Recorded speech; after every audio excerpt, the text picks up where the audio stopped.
أرامم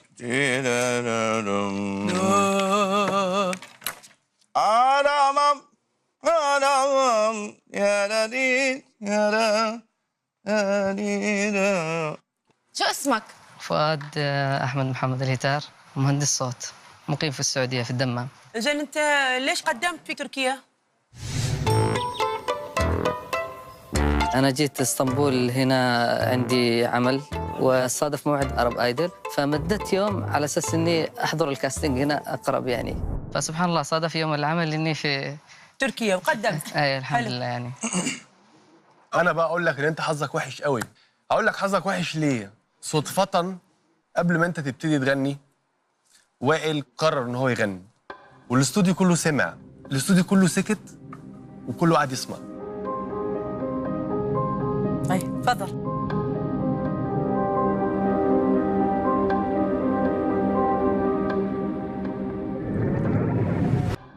قبل الفاصل دخل فؤاد الهتار عند اللجنة على أمل إن هو يتنقل للمرحلة التانية. أنا بقى أقول لك إن أنت حظك وحش قوي. أقول لك حظك وحش ليه؟ صدفة قبل ما أنت تبتدي تغني وائل قرر إن هو يغني، والاستوديو كله سمع، الاستوديو كله سكت وكله قاعد يسمع. طبعا في شوية توتر، ما فيش أي واحد يعني يوقف قدام أساتذة وكذا وما يتوتر، فأنا شوية متوتر يعني. طيب تفضل.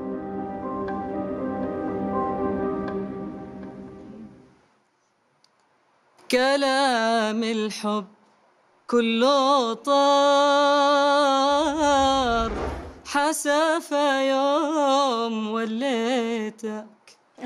كلام الحب كله طار، حسافة يوم وليتك، وأمنتك على الأسرار.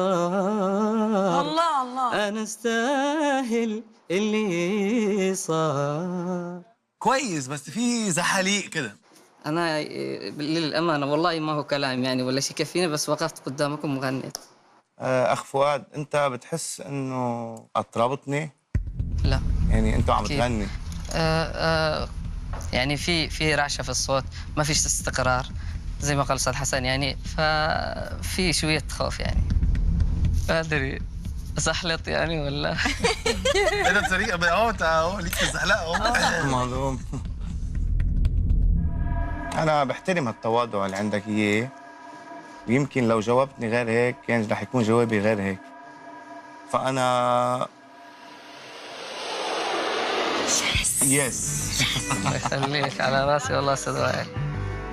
أنا بعطيك صوتك. الله يخليك، على راسي والله. أنا حاعطيك صوتي طبعا. الله يسعدك يا رب. تشرف وجودك معنا في أرب آيدل. أنا حبيت صوتك وهقول لك نعم. مبروك. مبروك. 4 يس.